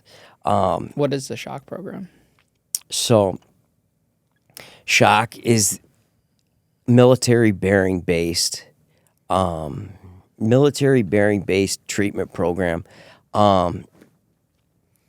It's the most intense treatment program New York has to offer. They used to have it at different correctional facilities in New York. They used to have it at like 2 or 3, I believe, but now it's only done at 1. Shock, it's like I said earlier, I'd gotten to see shock firsthand being a DTP program, which is like in one dorm on the whole compound of Lakeview, and seeing what they had to go through and seeing what, knowing what I was about to, let me rewind for a little bit. I got sentenced to a 23-month parole violation. So I didn't know I was going to get shock at first. Sent upstate from county in Elmira, and Elmira Correctional is the most insane place ever. 4 floors of 200 yards on the cell block, 4 stories. And people are throwing shit, fishing everywhere. You walk in and it's just loud, filled with smoke. You smell the wicks burning. And that was intense. Like feeling like, what have I got myself into? Like I had this chance, like this golden ticket with DTP, Willard, and now I'm back, and now I'm looking at 23 months. So I was there for a little bit until I found out that I got accepted into shock, because shock, I believe you have to have 3 years or less on a prison sentence to get it, to qualify. So basically, to your question, what is shock? So 6 months of the most intense military boot camp-based training that you can imagine, with drill instructors. So I'm looking at 23 months, and I could finish in 6. I could either sit at a spot for 23 months and chill, or I can go through, because it's voluntary. You could sign out at any point. 6 months of, like I said, the most intense training. So I'd found out I was on the draft, headed to Lakeview, and nerves are beyond anything. Like, I'm just so nervous what to expect, what's gonna happen, you hear stories, like horror stories, like they're gonna come running on the bus. The drill instructor is gonna come running on the bus screaming, and you're gonna get slapped around, and you are gonna be put through hell. You're gonna be diving in the mud. Luckily, I was in it was in April that I'd started, so the weather was getting nice, because I feel bad for the winter. They're outside no matter what at 5:30, working out. So got shipped up to Lakeview, put in the reception dorm. There was a new platoon, the Bulldogs, starting up. I think there's 6 platoons. So there's Bulldogs, I was in. Bulldogs, Mad Dogs, Titans, Hardcore, Wolfpack, Shock Knights, 6. And then there's the females. But you can't talk to the females. You're at the same facility. You can't talk to females. If you even get caught looking at them, like some of the punishments the drill instructor will do is, if you fuck up, like, talk when you're not supposed to, or do something, you have to wear a sash, or they'll come up with creative ways to fuck with you. And like, if you even look at a female, you're rocking a big eyeball. Like, you'll have to make it yourself out out of cardboard or something. You got to hold it over your head at all times, like, and carry it with you everywhere. And, you know, you're seeing all this go on. You're like, oh, man, all this. You're seeing them do PT, physical training, all the time, running in the morning. You're in reception and you're hearing this, all this. So I'm like, oh, man, I don't know what the fuck I'm about to, you know, go through. And all this time you're in the reception dorm on shock. You're learning the ins and outs of, you know, what you got to do. You got to, you know, you're not to use I statements to the drill instructor, your position of attention. You're learning your facing movements, left face, about face. You always got to run you can't walk anywhere. Like if you know, you want to go out that door, you're not going to cut straight across the room. You're going to have to make a right angle everywhere. You have to, like I said, you have to, sir, when speaking to a drill instructor, sir, and made Schultze request permission to speak with drill instructor. I can't look you in the eye. If you're a drill instructor, position of attention, I have to look above you. Can't. It's called eyeballing if you look at drill instructor in the eye. And like little fuck ups, like as you're learning, that's when they get you. It's hard for people to learn all this, and you know, they're looking for people. They want people. They expect people to fuck up. So basically, you know, you got 6 months ahead of you, and you're learning all the ins and outs of the program and reception as the previous platoon, which had just completed their 6 months, graduates. So you're going right in. And you know, going into it, I'm like, man, I just spent 3 years like not taking care of myself, out on the streets, ripping and running, smoking cigarettes. You're allowed to smoke in shock. You're not allowed commissary though. You can order cigarettes off commissary. That's it. Cigarettes, hygiene, whatever. No commissary, but in the mess hall, you could eat as much as you want because you're doing all that physical activity. You're burning so many calories. You could say you want 1 scoop, 2 scoop, 3 scoop, or of rice or potatoes or whatever they got. Their breakfasts were actually good, like good for being locked up and having to go through the bullshit of county. But, you know, you have to finish all that on your plate within 8 minutes. So if you get too more than what you said, if you still got shit on your tray and that 8 minutes is up, you know, I had never done that, but people around me, they'd have to wear it in their pocket. One had his coffee and his waffles just put right in his pocket. You know, they dump it on your head, the potatoes and shit like that. There's chill drill instructors that are like, you know, because they're correctional officers who just take a bid to do the drill instructor bid. So they're all correctional officers.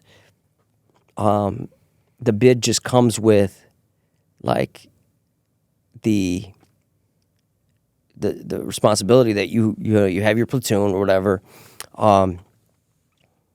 and you know you've got to in the morning you've got to PT your platoon.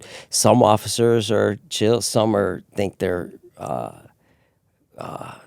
what's that movie with the drill instructor? What's the name of it? Drill Bit Taylor? No, I can't think of the movie. It'll come to me. Stanley Kubrick movie with the army. Full Metal Jacket. So like the drill instructor in there, they think they're that with the hat pulled down. They think they're you know, Full Metal Jacket. But as you know, as the previous, you know, we saw the previous platoon graduate, and then we were up. We had a thing called 0 weeks, which started on Monday morning. We went in the dorm on a Friday night, so we had that weekend, to prepare for it.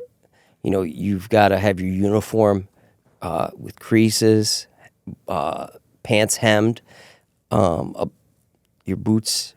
So your second notch on your boots laces are showing, so it's like perfect there. So they're not just bunched up around your ankles. Your locker's got to be in order. Every morning at 5:30, you've got 8 minutes to make your bed, brush your teeth, use the bathroom, do whatever in 8 minutes. That's it. Not one thing can be out of place in your locker. Bed's got to be perfect with the hospital corners. The fold's got to be a certain length. And just trust me, they do inspections all the time. So, that first morning, we were all wondering, what are we in for? Because you're going to go through it. You've got, in the dorm, you got 4 drill instructors, one in each corner, just putting everybody through it. If somebody fucks up, one person fucks up, the whole platoon has to pay.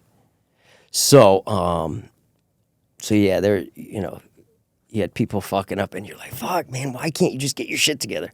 Because when the whistle blows in the morning, you gotta wake up with a purpose. They call it. You're screaming at the top of your lungs, literally screaming. Everybody in the whole dorm's doing it, and moving to the corner of their cube, standing there and just waiting for further instructions. So at 5:30, when the whistle blows, and you just wait there until further instructions. You do your count, Sir 1, sir, Sir 2, sir, Sir 3, and you do the whole dorm. If anybody fucks up or doesn't say sir at the end, if they say 1, sir, or nope, it's not sir 1, you know what I mean? You start all over, and you pay for that. So you're paying this whole time for other people's mistakes. So, you got your fuck ups too. Like, people are fucking up left and right, and you're getting pissed at them. But the thing is, that beginning of 0 weeks was, we got to put our mattresses on our head, and we're doing up downs for like 3 hours. That first morning, we're running around the whole compound with our mattresses. We're just at the mercy of the drill instructor. And my legs have never been as sore as they were that next day, because you're doing iron mics, which is basically lunges like this. And if you fuck up, they're like, just doing iron mics to death. And they break you down. This is what they say. They break you down to build you back up. And that first, the first couple weeks were intense. Like, there had been times where I literally was exhausted to the point of exhaustion, where I'm thinking about signing out. And there's people dropping left and right. I think it was like 54 we started out with. And people are signing out. That first 2 weeks, people are signing out like a lot. Over the next, few months, it calms down. Like, you get your core group, and of who, your platoon is, and people start, people get in trouble here and there. Were you able to complete it and make it through it? Yes. I didn't think I would at first. I wanted to sign out, but the thought of having to do the rest of the 23 months, which is extra year, basically a year and a half extra. So if I would have signed out when I wanted to, trust me, there's tons of times. Like, I remember one time, first thing in the morning, the night before, somebody had done something. I forget what exactly. And we got put on a body bag, which is, you know, you're not allowed to smoke. And, you know, because we have green, red, and yellow hats. And your hat's taken away, you got to wear the brown hat. And yeah, no smoke. That was the biggest thing, like no smoking. And they're just drilling us to death. They're making us 5:30 in the morning. We're out there crawling through the grass, crawling through the mud. Everybody's covered in mud. It's basically like 0 weeks all over again because the program it doesn't get easier, but your body gets used to it. Because you get a job. My job at first was the mess hall. And I had wrote to get into the law library. Like I heard they were hiring law library, and myself and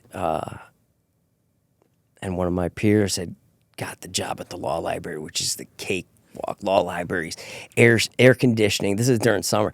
Air conditioning. You can smoke however many cigs you want because there's smoke breaks. You know, if you're on the dorm, there's smoke breaks 3 times a day. You know, down at the law library, it's chill. And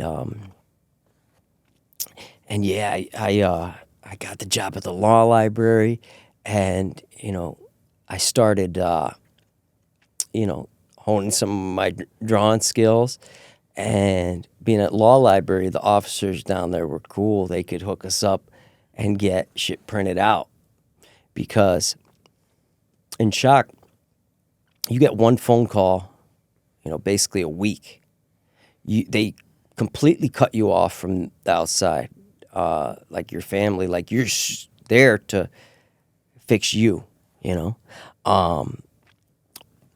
Our tablets that we had while in, that were issued, everyone gets issued tablets in prison, but our tablets are taken away, barely given to us, maybe once a month at first, until we earn them. So yeah, the job at the law library helped a lot and it makes the days go. Every day is like Groundhog Day, the same thing. Like I said, 5:30, you're waking up, you're PTing, you're going through an hour of all the calisthenics, like push-ups, sit-ups, lunges, squats, out in the yard, in the main yard. You have all the platoons there, and then after that, the platoons split up and go on their runs. Some platoons would run longer than others. Like our platoon was kind of in the middle, but there were other platoons that would run like 5 laps, and each lap is a mile around the compound. So yeah, we were doing about 3 laps, give or take. So every day was like Groundhog Day. So then, you'd eat. After all that, you'd eat chow, go back to the dorm, get dressed. Everyone would spread out to their jobs because you have different jobs. Some people, where I started in the mess hall, they've got different jobs, like porters, such and such. Everyone goes to their job. Some people got school. Like if you have, you got a lot of people that didn't get their GED or high school diploma. You got people going to finish that. And like I said, I was down at the law library, so got to do a lot of artwork for the dorm. And I was telling you, like that got me through a lot, doing a lot of art, because our dorm was completely bare. Some dorms are hooked up with a lot of artwork, a lot of murals and stuff. Our dorm, when I got there, was completely bare. But by the time 6 months was up and I graduated, did crazy mural on the floor with a bulldog breaking through the brick. Did a drill instructor bulldog. One of the drill instructors wanted a giant Buffalo Bills logo in the bubble. So that kind of got me through. But was this the experience you needed to finally get sober? Definitely. I mean, to rewind a little bit, to rewind a little bit before I got arrested this particular time. It was March, and my daughter's birthday was March 8th. And leading up to that, my daughter wanted two things, a Nintendo Switch and an iPhone. And, this was her 11th birthday at the time. She's 12 now. But, in my head, at the time I'm still ripping and running. I'm still under the influence. She wanted those two things. And I'm like, okay, I can, easy. I had the iPhone. I was going to get the Switch. Things that are kind of hard to get, like a Switch it's on the harder side to boost a Switch. Like I was just going to have to get money up and just buy it. You know what I mean? But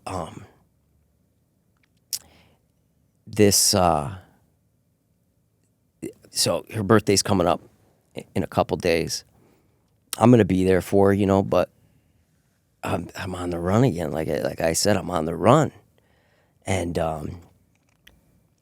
I had this truck, and I'm a couple hours away in Pennsylvania. And I'd gone into this place, there was a bunch of tools. I'd gone in there, and by the time I came out, the cops were parked behind one of my trucks. And I guess they towed it. So I'm stranded, no money, no nothing, in Pennsylvania, 3 hours away from home. I think it was on the 7th of March. Her birthday's on the 8th. So I'm telling her on the phone, every time I talk to her, she'll call me once or twice a day. Yeah, I'll be back. I'm trying to get money up to get back, but I ran out of meth. And for those that don't know, you run out of meth, you just become lethargic, like you just crash.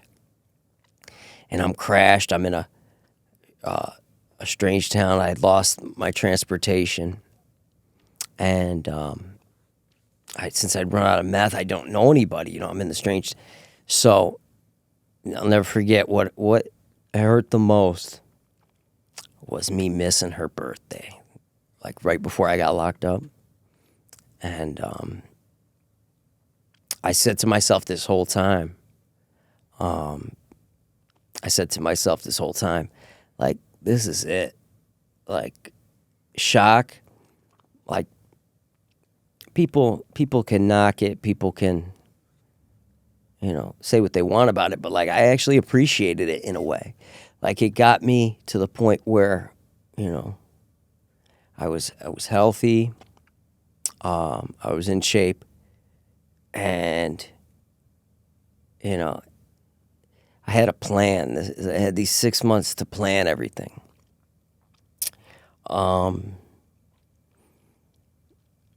This is our platoon graduated in November. So we graduated, completed shock, paroled to the halfway house, and I immediately started working. I got this shitty job laying up fiberglass. It itched. It itched, but it was good paying. It was $19 an hour. So, just Monday through Friday, just from the halfway house, a buddy of mine gave me a mountain bike, biking back and forth every day, 2 miles to the shitty job, saving up money, and started paying off some of my fines from my license. So I owed like $600 something in fines. Got all my fines paid off slowly. Like I took baby steps, and finally, just stayed sober. Like that's the key. Like and not jump the gun, but that first night if I could tell you this, that first night I got paroled to the halfway house, I'm laying in bed, and I shit you not, I wanted, like, part of me wanted to go out and start seeing what kind of trouble I get into. And part of me said, no, just stay. And I was literally about to get up this time. I was so close. And I felt that struggle. Sitting in that halfway house bed, sitting there, I felt it. And I'm just like, no, Joe, just go to sleep. That was the first night I got out in December. So after that night, the next day went out getting applications, got shitty job, laying up the fiberglass. Did that for 3 months. Got my license back. My credit wasn't too bad, like it's low 600s, but I had $1,000. I put $1,000 on, and I had to get a Kia because of the memories. So I'm officially a Kia boy. I had to get a Kia. I got a little 2022 Kia Forte. I'm financing, making payments, $400 a month. How's your relationship with your daughter now? Awesome.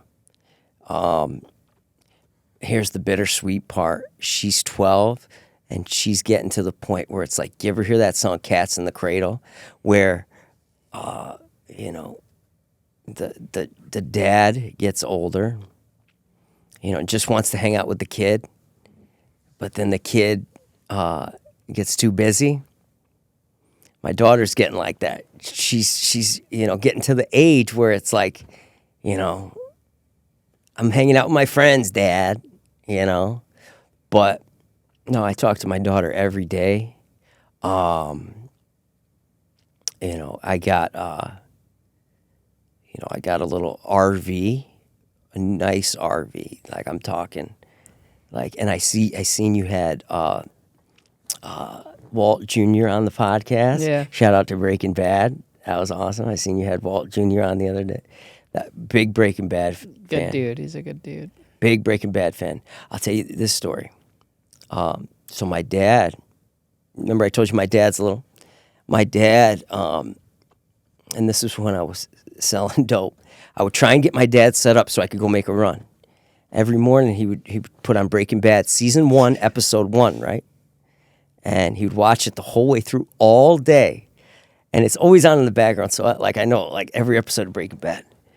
Season 1, episode 1. Next day, puts on Breaking Bad, season 1, episode 1. I come and I say, Dad, why don't you put it on season 2 now? You've watched episode 1 all day. He doesn't want, like, season 1, episode 1. He just loved episode 1. He just watched season 1 and lets it play for the whole day. It'll end around, like, That's funny. But yeah, man, I did the same thing. I put $1,000 down. I figure, since the halfway house was only a 90-day thing, apartments around Binghamton are like 800. But I came up with this crazy idea. Like, I always wanted an RV, and I got a 2012. It's a beautiful. It's got everything in it, everything, and moved it up at my parents' house. So I hook up off of their, electric, and they need help, Like I was telling you, they have both their issues. But, when my daughter has the time, 5 minutes down the road from my daughter, my mom and dad, every weekend will go for a road trip now. Wow. Like, we went up to Lake Ontario. Got to stay in New York State most of the time, but we'll go on road trips. Just and I got money in my pocket, legal money. I got a better job. I work for Macintosh. Like, Macintosh is like high-end audio equipment. I work in the metal shop. It's a really like mundane job. It's awesome, man. But staying clean, haven't used one time since I got out. But I get to spend time with them now as they're getting older and get their healthy.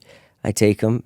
I still got a great relationship with my daughter's mother, who was a saint, who during the whole time I was locked up and being selfish and fucking up, she came and started helping out my parents, cleaning their house.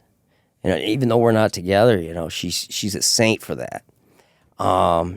What's the lesson you want people to take away from your story? I would say a couple lessons. First, it's not always as bad as you think it is. There were times when I thought, I could have stopped everything and gone to rehab. Could have done it right there.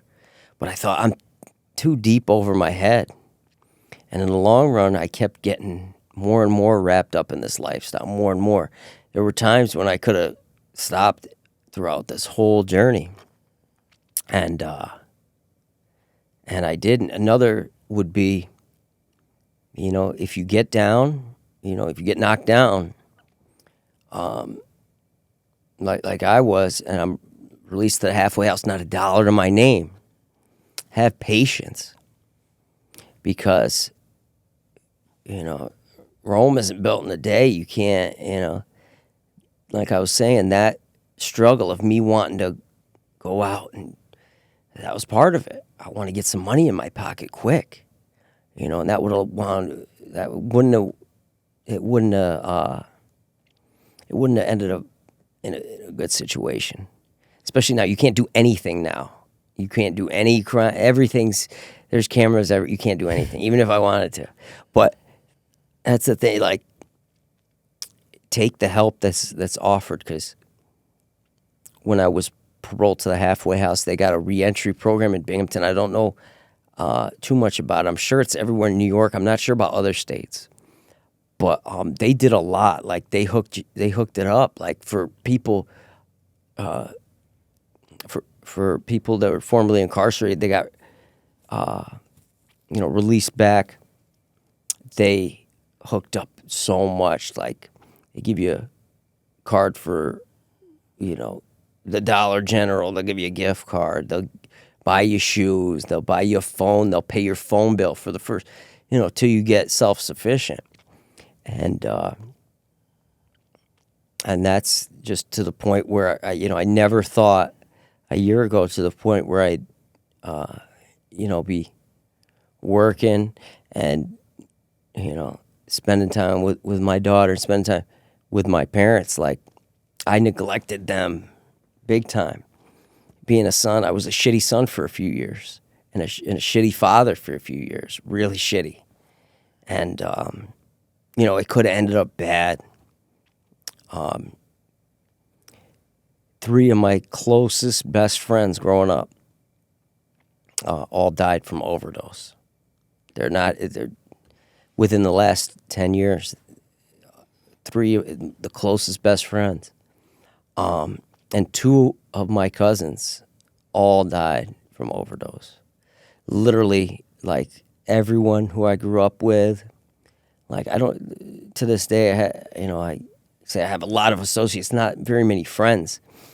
I mean, it's crazy. I could have, I never OD'd during my use of heroin.